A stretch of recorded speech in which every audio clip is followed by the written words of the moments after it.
This is Daily Blast Live. We're talking about what you're talking about. Real, honest, entertaining, live. DBL starts right now. 3, 2. Welcome to DBL. It's Friday, y'all. May 21st. I'm Jeff here with my friends Stephanie and Brandon. I know. No. Don't touch me still, but still. Oh, wow. We're following Okay. CDC guidelines. There we are. And if you watch the show every day, you'll notice the plexiglass is Isn't gone. that wild? It feels like we're getting slowly back to Baby normalcy. steps. Yeah. Baby steps. They Every ocean. removed our cubicles. There you That's go. how I feel about it. I do feel a lot more spacious. Okay. Yeah, I feel like the desk suddenly got so much bigger. All right, well, let's have a big show. All right, let's do it. All right, we've got a lot of royal news today, starting with the big bombshell revelations over the very famous interview that Princess Diana did with the BBC back in the 90s. So, if you remember, she sat down with with reporter Martin Bashir and delivered these now famous words about her husband Charles's affair with Camilla. Do you think Mrs. Parker Bowles was a factor in the breakdown of your marriage? Well, there were 3 of us in this marriage, so it was a bit crowded. What does that mean? Oh, well, Mike was still on. I had a question. The 3 of us mean the Queen? No, she means Camilla, who Charles went on to marry. Gotcha. As in he was having an extramarital Steph, that is the first of many questions for you. Okay. But let me finish I'm glad this. I could answer it for you. Not the Queen, she wasn't the third wheel. Well, there you go. I'm glad we cleared that up. When his mom would have been a bit worried, my love. man. Well, it turns out an inquiry found that the BBC used some very unethical means to try and convince Diana to sit down for the interview. In fact, both Prince William and Harry are slamming the BBC for it. Here's what Prince William said yesterday. That BBC employees lied and used fake documents to obtain the interview with my mother, made lurid and false claims about the royal family, which played on her fears and fueled paranoia, displayed woeful incompetence when investigating complaints and concerns about the programme, and were evasive in their reporting to the media and covered up what they knew from their internal investigation. It brings indescribable sadness to know that the BBC's failures contributed significantly to her fear, paranoia and isolation that I remember from those final years with her. Prince Harry also released a statement saying in part the ripple effect of a culture of exploitation and unethical practices ultimately took her life. Millions across the globe tuned in to watch that interview, and now the question is, does the BBC bear some responsibility in her death, and what does justice look like for Diana and her kids? A lot to unravel here. I'm glad we started with the third wheel thing. We got that. I like that. I like that. Well, if you're married into the royal family, there's not just a third wheel, there's a fourth, fifth, sixth. You've got the whole monarchy to deal with and all of Parliament and everything else. So, first of all, you know, that's awful as it is. But so now let's get to the BBC, because huge in the UK, right? Absolutely. Do they bear some responsibility? I think they did. I think, you know, but it's never going to be enough, is it? And I think working in the media industry, we do see this a lot in its various different forms, whether it's photoshopping girls in magazines and it gives young girls this skewed image of what beauty is, whether it's, you know, photoshopping documents to make something, or awful cartoons and caricatures of people that are incredibly offensive. In this case, the BBC, not just the journalists, but there was multiple people within the BBC that helped forge documents, photoshopped receipts that made it look as though she was being targeted within the royal family, and she felt very scared and very unsafe. And I think, you know, that's going to cause anybody mental illness issues, because she felt so afraid for her life and her safety and that of her children. She was, her title, Her Royal Highness, was taken away from her just 2 years before her death, which meant a lot of her security was gone too. And obviously we know about the fateful death that she had, where she was being chased by paparazzi. And I think her paranoia and fear, and they basically alluded that there was a hit out on her, that she was, you know, that's why she gave that interview. She was so afraid for her life. Very, very reminiscent of what Meghan's going through right now. I shouldn't say reminiscent, but that's what Meghan... I think it was even more intense, because you've got to think as well, Diana didn't feel like I feel like Harry has supported Meghan. He's chosen to leave his family and country behind, and Diana didn't get any of that help. She didn't feel as though she could speak out. She was so afraid. Imagine being part of one of the most influential families in the world that has so much power that you can do nothing, and you are fearing for your life, and you genuinely believe that to be true. It's got to make your paranoia through the roof. It's terrible. This is like, I've only probably seen Prince William speak maybe a handful of times.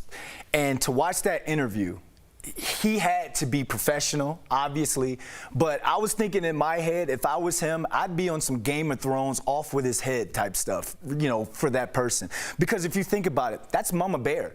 You know, Mama Bear, your mother she protects her cubs. So when, correct me if I'm wrong, Prince William, being the oldest, was the one that was comforting his mother throughout this entire time when she was going through that. So imagine him having to go back to those tears, go back to those moments where his mother's sitting there crying and a cry for help, and he's too young, he was too young to help her out. That's what I was looking at right there, because I think about the relationship with me and my mom. To know that it could have been prevented in some sort of way, but I think we deal with mental health very differently now, and this next story actually deals with that. So Prince Harry is also out with his new mental health series with Oprah on Apple TV+, where he talks about the heartbreaking moment Meghan told him about her suicidal thoughts. Have a look. The thing that stopped her from seeing it through was how unfair it would be on me, after everything that had happened to my mum, and to now be put in a position of losing another woman in my life. with a baby inside of her, our baby. Harry said they had to attend an event right after and said Meghan squeezed his hand the entire time. The moment the lights went down, she started to cry. Look, I mean, a lot of people are asking, why do you talk about the royals? And even sometimes I say that to myself, but these stories are stories people could relate to. Absolutely. Mental health stories are important to get out there. Real quickly, I just want to share out, I'm sure I told you guys in the past, my wife had postpartum depression and I didn't know what that was, right? Yeah. And I still remember to the day, the parking lot where we were in Chicago, it was snowing out, and she was acting crazy, and I use that word not me in a mean way. Yeah. She was acting very different, Unlike weird, her usual self. Yes. right? And something was wrong, right? And I didn't know what was going on. And we just had our first baby. I thought it was the happiest moment of our life. And a month later, she told me in that parking lot, I remember, she goes, I feel like I want to kill myself. Wow. And I still remember that. And everything in 1 second kind of made sense. And I'm like, we have to call the doctor. We have to get you help. And we did, and everything's fine, and we talk about it. But stories like that are, in the past, you don't talk about. You put it down, and you say, listen, you got to, you know, times are good. Yeah. It's embarrassing to talk about things like that. So Prince Harry, Prince William, what they went through, what I went through, it's good to talk about and put in the open, because then you could get yourself some help. There's no shame in that. And when you say that, just think, a lot of people mask, you know, that stuff inside that hurts them and all. And just think about our generation when it comes to that. We used to drink, we used to party, we used to smoke to mask, to hide those feelings. So Harry coming out with this, and even you and Jordan being open about what you guys went through, you guys are helping someone. Yeah. Someone watching this right now, because like you said, Feels less alone. it doesn't matter that they're royals, it's relatable to us as people. So Jeff, keep telling that story, man. Keep being an advocate. People on Jordan's Instagram all the time tell her, thank you so much for telling that story, because we used to have a YouTube, and it helped a lot of people because they have those feelings and they don't know. I didn't know what it was. I had no idea what postpartum is, but it's no different than any other stage of mental health, right? Yeah. So very important stuff. All right, guys, we got a little deep on a Friday, but it's important. Coming up on DBL, we're talking to the one and only Jerry Springer. Wait till you hear what he really thought of his iconic show. Oh yeah, it brings back some memories right there. Plus, is this skunk hair really a thing these days? Stephanie, say it ain't so. Fashion Fix Fridays next. Closed captioning provided by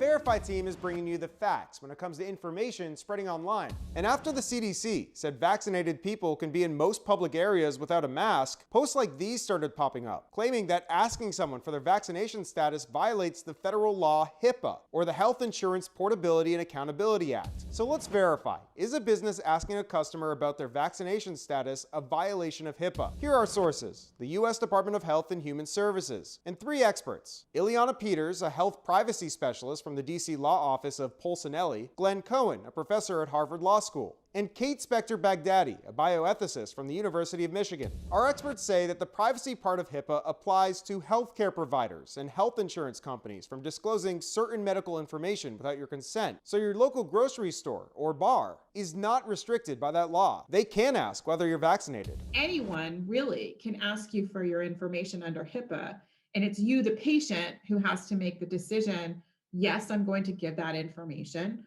or no, I'm not, because that's my decision. But that isn't regulated by HIPAA. So we could verify that no, most regular businesses would not violate HIPAA by asking for your vaccination status. With your Verify, I'm Evan Kozlov.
Stephanie Jones with the week's top style and trending news.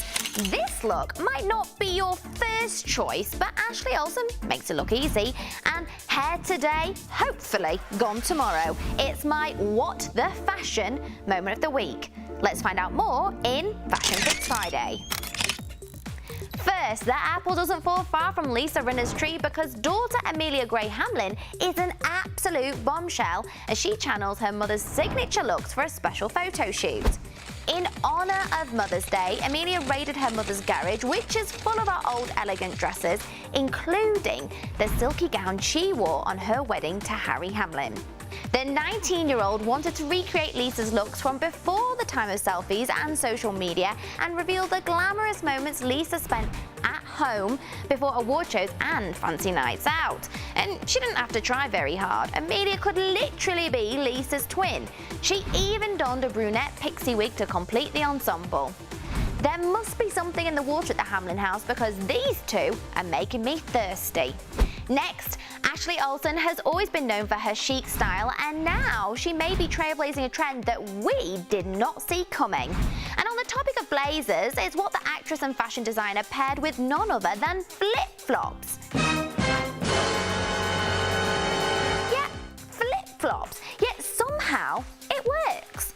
The beach staple is having a renaissance and can now be considered among the ranks of high fashion when worn right. Cue Kendall Jenner. Ashley does make quite the case for sandals and oversized suit look, and men and women alike are jumping on board this season, minus the surfboard. And finally, is this Cruella de Vil or Cruella de Vil? It's my What the Fashion moment of the week. Now, I'm all for taking fashion risks, and it's great when movies inspire new looks, but Cruella hair is having a moment, and I don't think it needs one. For anyone who can't make up their minds, or maybe just really like skunks, these two-tone tresses make for an interesting ponytail. But let's leave the style to the Dalmatians, shall we? That's it for your Fashion Fix Friday, and I'll see you around next time.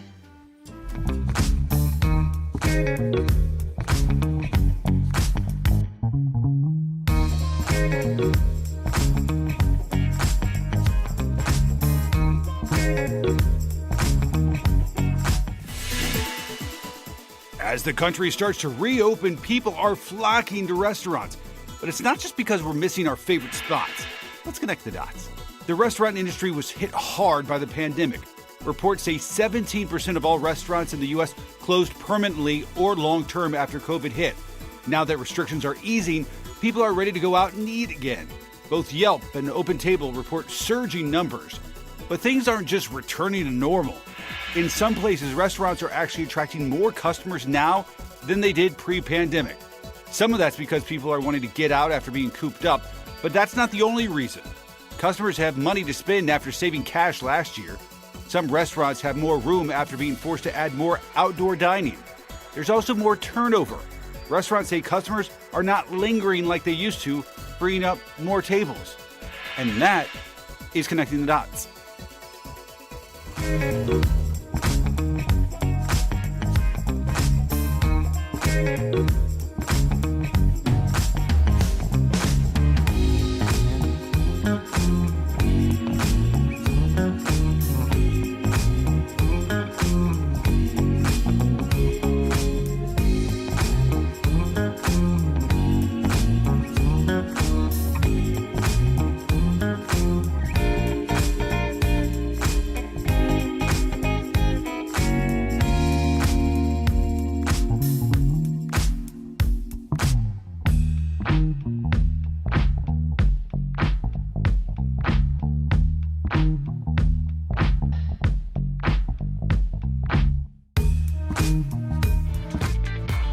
Welcome back to DBL. For 27 years, Jerry Springer presided over his talk show like a ringmaster. There were fights, brawls, and most times it was utter chaos. Now Jerry is putting his law degree to work and settling cases in court. We caught up with him earlier in today's Chatting with the Stars. Friend of the show, Jerry Springer. Welcome to DBL. Hi. So the Jerry Springer Show, let's get right to it, was known, of course, for those crazy brawls and fights. But it didn't start out like that. Is that right? It started out as a normal talk show, kind of boring, because I was picked to replace Phil Donahue. And Bert Dubrow, who you may know, he runs your operation there. There he is. Bert went to there he is, and he was wearing a mask back then. But that explains a lot. That's only when he went into the bank. Yeah.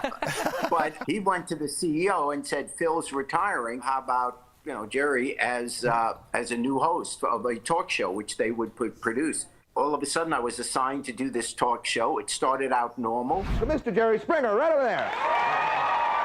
And then one day, about 2 or 3 years in, there was a fight on the show. And we didn't even have any security. No one ever thought there'd be a fight on a talk show. Literally, a riot broke out. It lasted about 10, 15 minutes before order was restored. Wow. And Bert was seen on camera saying, "We're going national. We're going national." Oh my God. Of course. And Of course. And I'm thinking, this is the end of my career. But I thought it was all over. And obviously it wasn't. I love those stories, and especially Bert. That's right. I know. That's right. That's so Bert. That's so Bert. Predictable. Yeah. Before I get to my question, Jerry, how often do people come up to you on the street and just go, Jerry, Jerry? Pretty much all the time. The thing is, at my age, my wife is saying now they should start chanting your address so you know how to get home. Oh my gosh. You look fantastic, Jerry. You look fantastic. 27 years the Jerry Springer Show ran. Do you have one moment that sticks out other than the one that you just told us? Because that was a great one. It was all stupid. Let me see. Well, I always say the guy that married his horse. What? That was always the show. Yeah, he married his horse. We did, just so you think we don't care, we did a follow-up show because the horse left him. The guy lived outside of Branson, Missouri. The hallways were extra wide because the horse lived inside the home with him. Oh my God. And it was really kind of weird. Yeah. You think? 27 years, you run out of stories, I guess. I guess so. Wow. Yeah. Jerry, I just absolutely adore you. Being able to go to your show when I was in college at DePaul University was like scoring tickets. Oh, you were there. Yeah, and on top of that, I interned at the Hancock Building, and you gave me some very sage advice. I was at a radio station. He told me that I should never be picking up packages for people when I don't know what's inside of them. And look how well you've done. Yeah.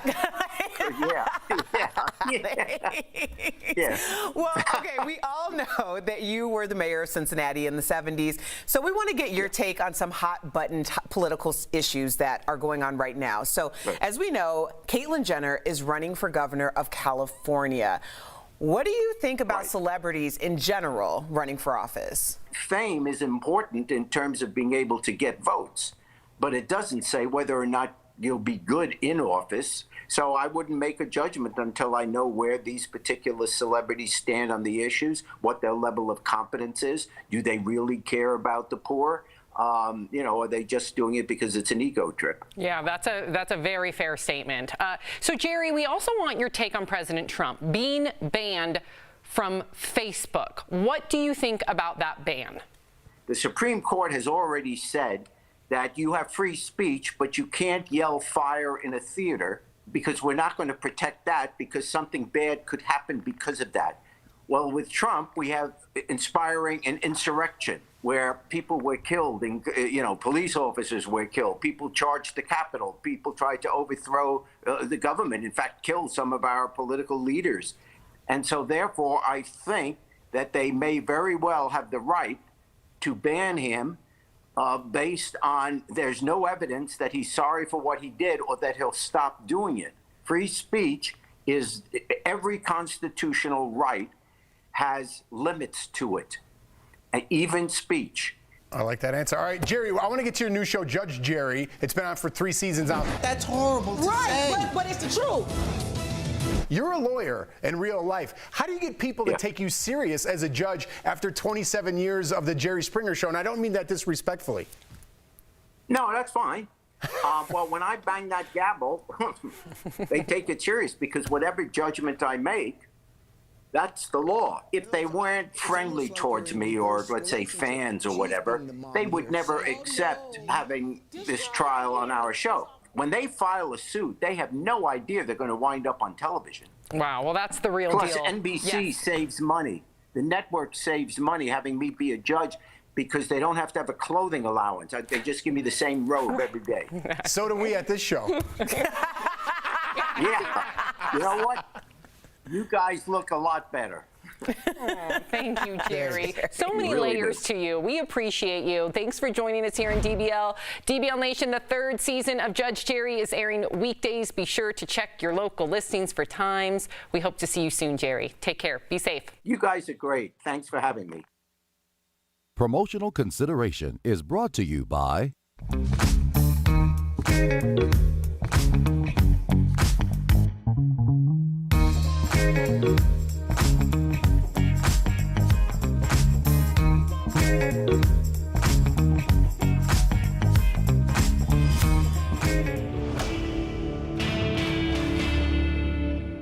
There's a post spreading around Facebook that makes multiple claims about the supposed dangers of the Pfizer COVID-19 vaccine. While there are many unsubstantiated claims made in the post, we're going to dig into this one. Can someone who received the Pfizer vaccine spread side effects to other people? With Verify, we tell you our sources first. We spoke with Dr. Kareem El-Shatori. He is the medical director for Trusted ER.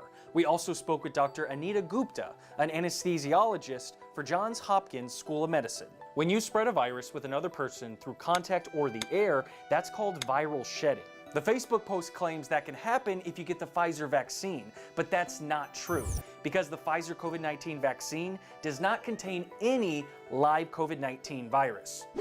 Individuals should not be concerned that this could occur.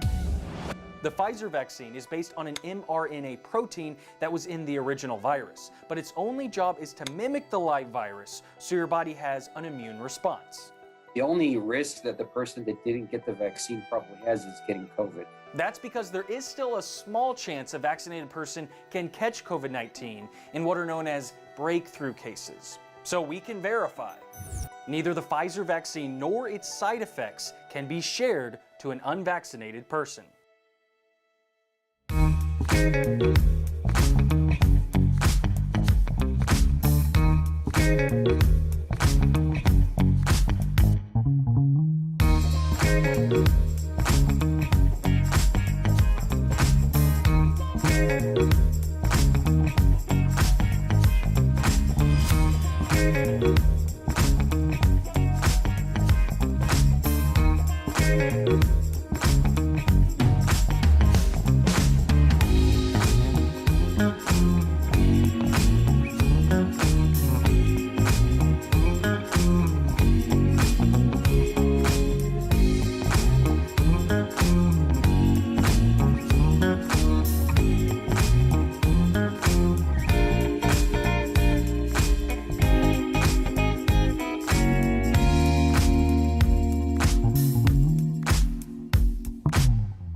Welcome back to DBL. Summer is right around the corner, so it's the perfect time to build a sustainable exercise routine. We're talking about it in DBL's Focus on Fitness presented by QB. First, find a moment you actually enjoy and think of it as an experience, not a workout. This allows our subconscious to be positive. Second, sometimes the fear of judgment can be tied to failure. So build up your confidence by working out at home. And lastly, make up a motto. Come up with a phrase that will motivate you. YOLO. There you go. Make up your own or use Brandon's. Staying active is so important, and QB has made it easy regardless of physical ability or age. Try their under-the-desk elliptical at home.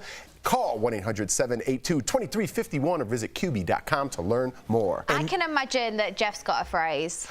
Listen, you want to be honest? I probably can't even say it because it's bad words, but when in the morning and I don't want to work out, I yell at myself like you can do it, come on, yeah, I'm like, kind get of up. thing. No, I thought your phrase was like, crush life, buddy. That's after I work out. Oh, okay, I gotta work out to get that positive energy rolling. You know what I mean? Right. You should explain as well what YOLO means, because people might not know YOLO, what that means. you only live once, so you better be working out. Is YOLO coming back? Because that was the thing like 5 years ago. Oh, man. It could. I mean, history always repeats itself when it comes to, like, cool stuff, so. I think we got like 50 more years. Okay. I just gotta wrap around. Like, okay, it's Friday, ladies and gentlemen. I'm gonna adapt YOLO for the weekend. Yeah, let's do it. I'm gonna adapt YOLO. Speaking of the weekend, have a good one, everybody. We'll be back Monday, same time, same place. YOLO!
Thank you.